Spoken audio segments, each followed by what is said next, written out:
Assalamualaikum warahmatullahi wabarakatuh. Perkenalkan, nama saya Sekar Harum Ginanti. Di sini saya akan mempresentasikan mengenai kebijakan pemerintah dalam pembubaran FPI.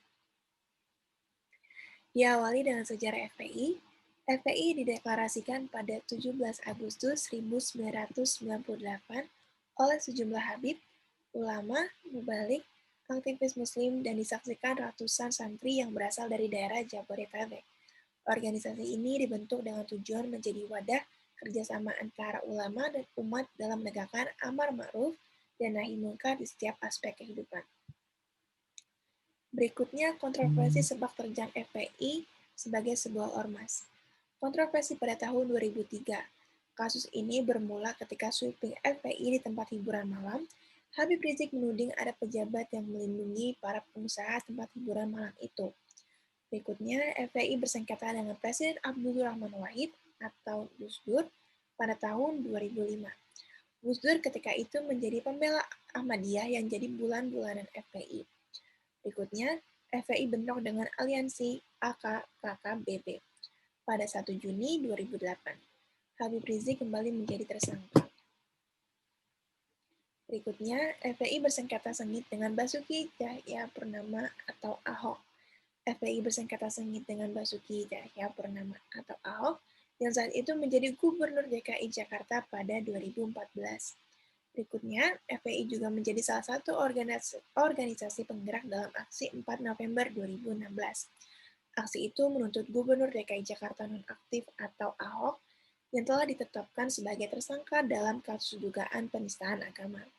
Dan berikutnya, aksi sweeping Laskar Pembela Islam berujung bentrok. Korban mencapai 10 orang, termasuk ibu-ibu dan anak di bawah umur. Laskar yang berdiri di bawah organisasi Front Pembela Islam atau FPI melakukan penyisiran di daerah Ponte, Kecamatan Galis, Madura. Berikutnya yaitu posisi FPI dengan pemerintah. Hubungan FPI dengan pemerintah di pusat menjadi perhatian dan pembahasan banyak pihak. Keberadaan FPI dinilai pemerintah dapat mengancam keutuhan negara kesatuan Republik Indonesia. Dan itu upaya pemerintah dalam membubarkan FPI, dikarenakan sudah bertentangan dengan peraturan perundang-undangan dan melawan pemerintah. Kepulangan Rizik Syihab. Masa menyambut Rizik Syihab di Bandara Soekarno-Hatta saat Rizik Syihab tiba di Indonesia pada Selasa pagi. Kerumunan massa itu menyambut pemimpin FPI tersebut. Mengutip dari Kompas.com, akibatnya terjadi kelumpuhan aktivitas di Bandara Soekarno-Hatta selama 5 jam. Selain itu, banyaknya massa yang menyambut Rizik menimbulkan macet total di tol menuju Bandara Soekarno-Hatta. Berikutnya, peristiwa KM50. Bentrok antara pihak kepolisian dengan sekelompok orang yang diduga merupakan pendukung Imam Besar Front Pembela Islam atau FPI, Habib Rizik Syihab terjadi di tol Jakarta Cikampek KM50. Atas peristiwa yang terjadi pada Senin 7 Desember 2020, 6 orang yang diduga merupakan pendukung Habib Rizik dikabarkan tewas di tempat. Dalam bentrokan tersebut, pihak kepolisian mengamankan 2 bilah senjata tajam dan 2 pucuk revolver. Berikutnya, pembubaran FPI. FPI resmi menjadi organisasi terlarang melalui Surat Keputusan Bersama atau SKB yang ditekan 3 menteri dan 3 kepala lembaga negara lainnya pada Rabu 30 Desember 2020 lalu.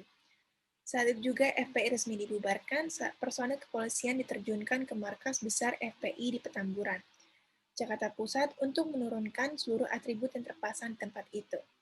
Akan tetapi, hari itu juga FPI dilarang, hari itu juga FPI baru muncul dengan nama Front Persatuan Islam.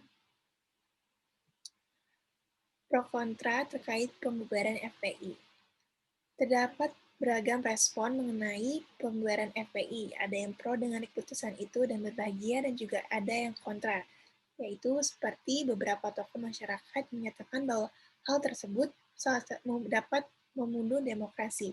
Salah satunya diungkap oleh Fadil Zon, anggota DPR fraksi PKS, dan Bukhari Yusuf.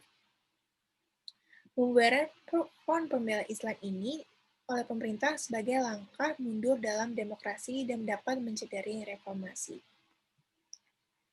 Nah, berikut merupakan presentasi mengenai kebijakan pemerintah dalam pembubaran FPI Semoga presentasi ini dapat bermanfaat dan terima kasih.